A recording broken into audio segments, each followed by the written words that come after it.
teman-teman ada yang sudah kenal. Saya rasa sudah sering kali kita baca di media karena ini adalah salah satu orang Indonesia yang boleh saya bilang benar-benar sangat eh, hebat karena meskipun di negara perantauan tapi dia bisa dengan gigih maju dan akhirnya bisa mandiri memperkenalkan tempe teman-teman di Jepang lagi ya, namanya Pak Rusto. Selamat siang Pak Selamat Rusto. siang Pak Joni. Terima kasih banyak ya karena saya kebetulan ya saya bekerja di Jepang dan kebetulan saya bisa ambil liburan dan saya coba kontak Pak Rusto dan Pak Rusto dengan ramahnya ya dia bilang oke silakan kapan saja datang tapi katanya harus lihat cuaca apa saya bingung juga kenapa dia bilang tanya cuaca ya rupa-rupanya karena nanti saya akan kasih lihat juga pabrik tempenya itu di atas gunung. Pak Rusto terima kasih. Terima kasih Pak Joni Iya, kunjungannya. jadi mohon Pak minta ceritanya. Jadi saya rasa cerita Bapak sangat akan memberi teman-teman semangat ya, meskipun di negara perantauan banyak saya rasa banyak yang bingung termasuk saya ya bagaimana caranya hidup beradaptasi di negara orang lain. Iya.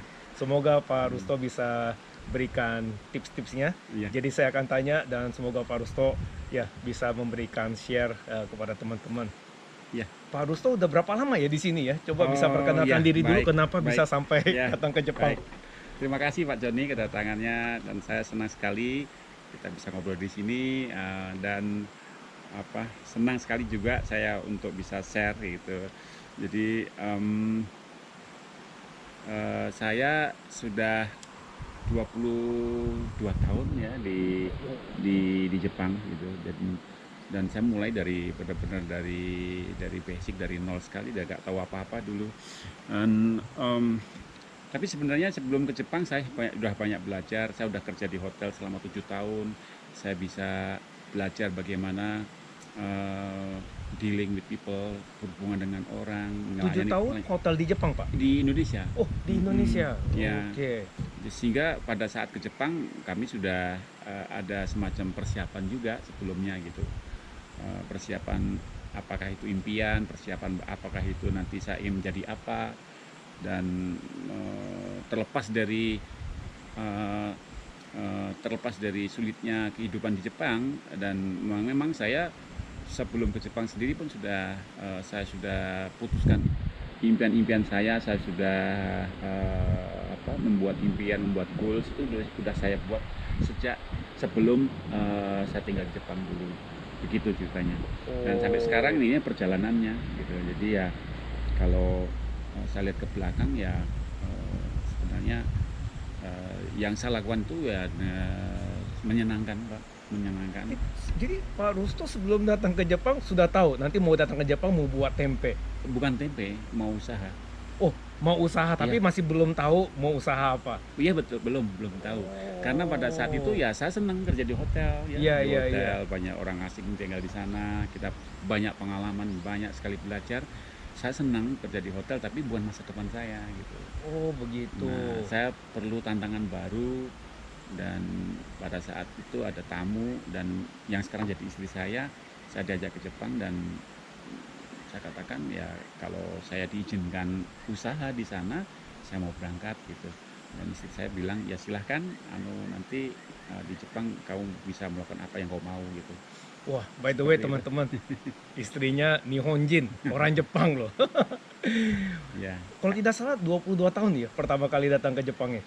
Ya, 20 tahun yang lalu. 22 tahun yang lalu, sekarang 2020 berarti tahun 1997. 97 ya. Itu pertama kali. Ya. Dan datangnya ke kota Kyoto ya. Betul. Sekarang kita ini di kota Otsu ya namanya Pak ya. Otsu di Shiga. Di Prefecture Shiga. Ya. Kyoto itu mungkin sekitar ya 30 menitan ya mungkin dari sini ya. Ya. Jadi Prefecture Kyoto, kota Kyoto itu pertama kali Pak Rusto menginjak kakinya di Jepang.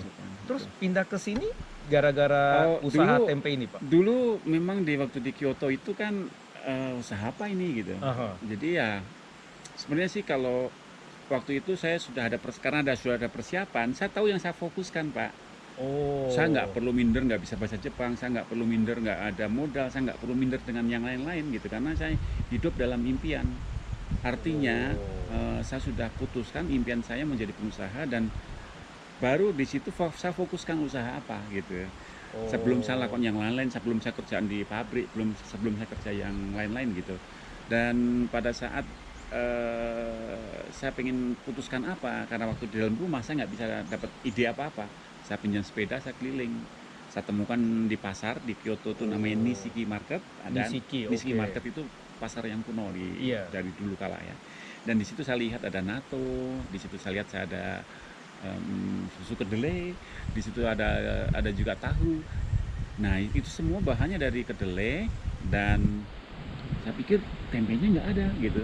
Kenapa saya nggak punya ide misalnya buat tempe? Wah ini ide yang bagus nih. Mungkin nanti susah jualnya, tapi beberapa tahun ke depan, mungkin 10 tahun, 20 tahun ke depan, orang akan mulai menerima gitu. Jadi kenapa? Jadi di situ banyak sekali pertanyaan yang harus saya jawab sendiri. Saya di situ kayak semacam battle gitu ya, antara yakin dan nggak yakin. Tapi saya bisa meyakinkan karena saya pikir hanya masalah waktu gitu. Karena jadi ada pertanyaan gimana nih jual? Jepang kan nggak tahu tempe, bagaimana Anda bisa jual gitu ya. Betul, Tapi nggak apa-apa, pelan-pelan aja, jual yang mau dulu gitu. Jadi mungkin akan memerlukan puluhan tahun untuk bisa diterima di Jepang, tapi ya kalau Anda bisa mulai, Anda jadi pionir, Anda jadi legenda di situ gitu. Jadi idenya nih tiba-tiba Bapak lagi bingung mau usaha apa, terus Betul. jalan-jalan naik sepeda ke pasar tradisional, dan kemudian lihat natto itu bahannya sama kayak tempe Pak ya, dari kedelai. Cuman dia pakai bakteri natto. Tapi kalau tempe itu kan bakteri tempe. Maaf ya sedikit abstrak karena pengetahuan saya tentang bakteri juga Jamur ya. sangat. Tapi ini hebat ya, ini saya pernah baca juga artikelnya tentang tempe. Kan natto itu orang Jepang suka natto. Kenapa? Karena katanya banyak protein. Tapi ternyata tempe itu 10 kali lipat katanya proteinnya. Benar itu Pak? Ya, tanpa kolesterol, zero, terus ya superfood. Iya, superfood ya. Oh, maaf ya. Mungkin karena kita akan banyak bicara sedikit haus Pak. Silakan Pak. Ini Terima kasih. Teman-teman, waduh, tehnya tuh di Jepang menarik sekali. Banyak macam ya. Yang mana nih Pak kira-kira? Ada yang buat kolesterol. Kira-kira yang mana? Bapak suka yang ini? Ini. Oke. Saya kemudian karena sedikit agak gendut belakangan ini sering olahraga, dan untuk kurangin kolesterol jadi saya mau minum yang ini. Terima kasih jawabannya Pak. Silakan Pak. Oh, begitu. Jadi Bapak udah mulai ada ide buat tempe pas jalan-jalan di pasar tradisional. Itu berapa tahun yang lalu tuh Pak? Itu ya pada saat saya datang 1 minggu setelah saya datang. Oh, 1 minggu setelah datang? Iya.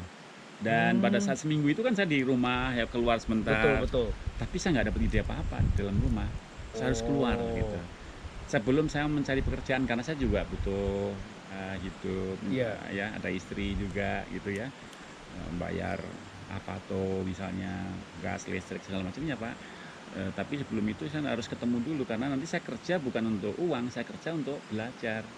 Nah karena tempe itu sudah saya putuskan seminggu setelah itu, baru saya pikir tempe itu makanan, berarti saya nggak boleh kerja di besi, berarti saya nggak boleh kerja di konstruksi. Saya harus cari kerjaan yang pabrik makanan, karena nanti di situ saya belajar. Nah 3 tahun Pak saya bekerja di pabrik makanan. Itu caranya. Jadi udah ada mimpi, tapi ya tentu aja mimpi itu nggak gampang ya, mesti ada jalannya. 3 tahun kemudian baru Bapak buat tempenya, tapi sebelum itu kan butuh modal, butuh pengetahuan bagaimana caranya untuk buat makanan seperti itu. Jadi termasuk kerja di pabrik makanan ya Pak? Iya, pabrik makanan. Oh, boleh tahu pabrik makanan apa waktu itu Pak? Waktu itu di roti Pak. Tunggu, jangan jawab. Saya kayaknya pernah baca artikel Yamazaki ya Pak, bukan ya? Iya, dekat Yamazaki ya. Ya, Yamazaki Pan bukan? Bukan namanya Takarabune Pak. Takarabune ya. Iya. Saya pernah ingat Bapak kerja di toko roti ya. Iya, toko roti dan sayuran juga, dan itu semuanya makanan, dan saya mulai belajar bagaimana striknya kerja di makanan ya. Bapak di bagian produksi waktu itu? Produksi Pak, produksi, dan saya di situ karena saya mau punya impian di makanan, dan saya merasa tempat saya kerja itu ya saya merasa punya saya gitu. Jadi ya perlakuan saya lain Pak. Jadi artinya setelah saya selesai kerja, saya nggak langsung pulang. Kalau ini perusahaan kamu Rusto, apa yang harus kamu lakukan? Jadi selalu berbicara sendiri. Apakah hanya kerja dapat uang gitu? Terus saya tanya sendiri kan, saya jawab tidak. Saya bisa lakukan yang lain gitu. Dan mulailah saya ada got saya bersihin, filter AC saya bersihin. Tanpa disuruh bos? Tanpa disuruh bos, dan saya sudah pulang, sudah time cardnya sudah pulang gitu ya. Saya bersih-bersih gitu.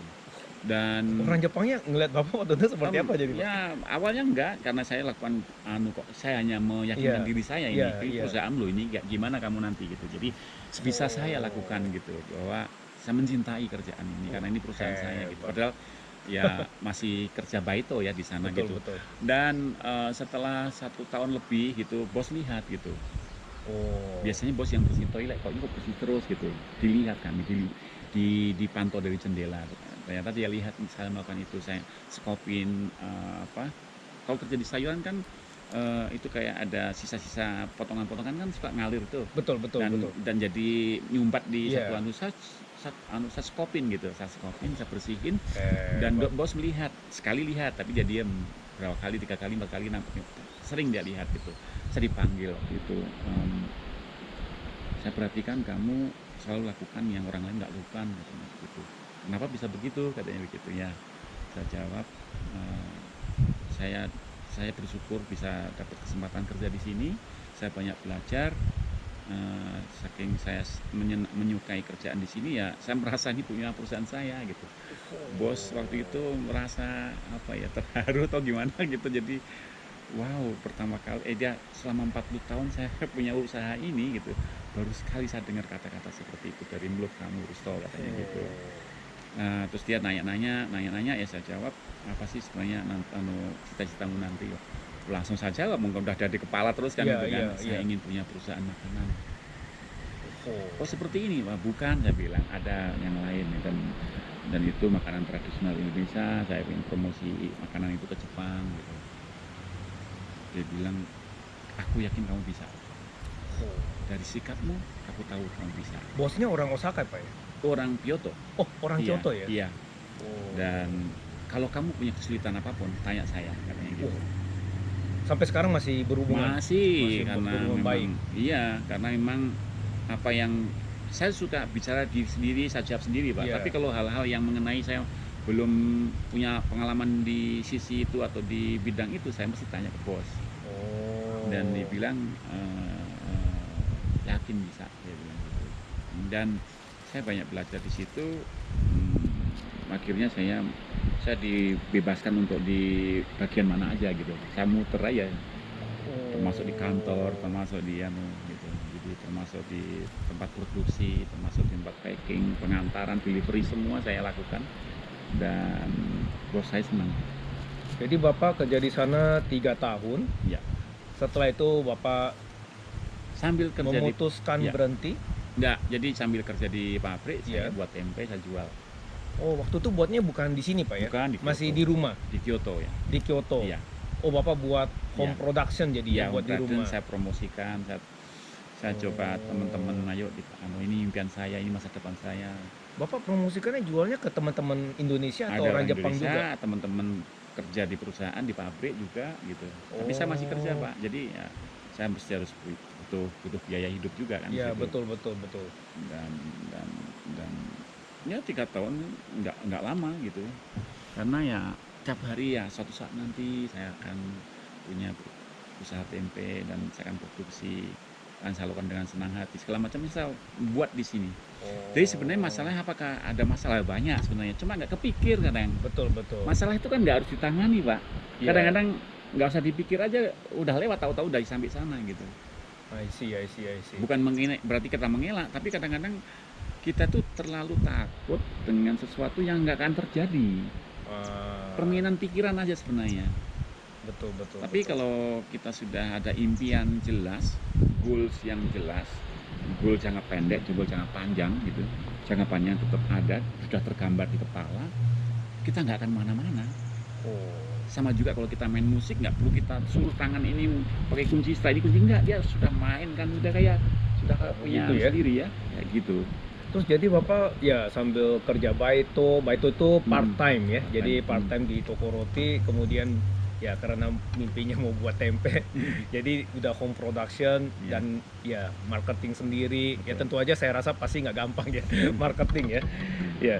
Terus waktu itu Bapak gimana tuh? Tempenya udah jual berapa banyak baru Bapak udah memutuskan wah ini nggak bisa home produksi lagi nih, harus Betul. buat pabrik. Itu setelah berapa tempe dijual dalam 1 bulan? Jadi sebenarnya saya waktu itu sudah ada hitungannya gini. Kalau pendapatan tempe saya sudah melebihi gaji saya di pabrik, Oh. saya akan keluar. Nggak Gitu. semata-mata langsung tadi dari nol tuh misalkan terus dapat sekian, nggak, selama sekian bulan, ya selama 8 bulan berturut-turut nggak turun, artinya berturut-turut saya dapat gaji, pendapatan dari tempe itu udah sama aja dengan gaji saya di pabrik, saya keluar. Wah, ini teman-teman ingat ya, ini bukannya Anda aja, saya juga. Saya ingin sekali buat bisnis. Tapi kadang-kadang tuh banyak ya, ada teman saya nggak usah sebutin, ingin berbisnis tapi nggak ada, ya bukan nggak ada logika ya, terlalu agresif ya. Hmm. Jadi main tek langsung berhenti kerja dan buat bisnis baru. Ya kalau lancar, kalau nggak lancar kan repot. Nah, ini denger nih Pak Rusto ya. Jadi agresif tapi nggak reckless, nggak gegabah lah ceritanya ya. Jadi penjualan tempenya kurang lebih udah sama dengan pendapatan part time dia setiap bulan. Baru dia ada merasa confidence karena Ya. dia lihat penjualan setiap bulannya itu rata-rata udah sama dengan pendapatan part time dia. Ya. Jadi dia udah yakin dia bisa menjaga keluarganya meskipun berhenti dari kerja. Itu kayaknya adalah satu keyword yang bagus ya teman-teman kalau mau bisnis sendiri. Jadi jangan terlalu gegabah dan agresif. Ya, saya lanjutkan juga pesan. Jadi yang membuat kita bahagia apakah kita sukses? Tidak, tidak. Yang membuat bahagia adalah kita bisa melewati proses-proses yang tantangan yang kita hadapi tadi gitu. Karena kita di situ semakin kuat, semakin banyak belajar, semakin banyak knowledge, semakin banyak teman gitu. Jadi ya itu yang membuat bahagia karena kita melewati proses gitu. Jadi itu yang saya pelajari dari awal Pak, sebelum saya bertindak gitu. Jadi Betul. pola pikir termasuk menarik saya ke hal yang sederhana, hidup sederhana, sikap juga harus sederhana. Karena itu kan susah ya. Saya dulu dari proses bagaimana so complicated saya ini gitu, berpikir yang macam-macam. Akhirnya juga jadi kemampuan saya di sini saya berpikir terlalu ke sana gitu. Stres akhirnya nggak seimbang, Pak. Hanya mengesankan hebat aja sebenarnya. Betul. Untuk apa gunanya juga nggak ada gunanya gitu kan ya, sementara hanya apa ya. Halo Bokeng Kak, terima kasih sudah menonton video ini. Mohon maaf, saya potong dulu karena pembicaraan saya dengan Raja Tempe ini sangat panjang dan saya ingin edit 10 menit, tapi karena penjelasan dan cerita beliau itu semua bagi saya sangat menarik, terutama bagi saya orang Indonesia yang merantau di negara Jepang. Saya bisa menerima begitu banyak power, saya merasa menerima begitu banyak power, dan saya ingin Bokenka yang ada di Indonesia, meskipun yang ada sedang merantau di Jepang seperti saya, bisa menyimak semua penjelasan dari beliau. Jadi saya potong dulu di sini dan silakan Anda lihat chapter keduanya untuk melihat penjelasan dan cerita dari Raja Tempe. Salam Boken untuk Bokenka.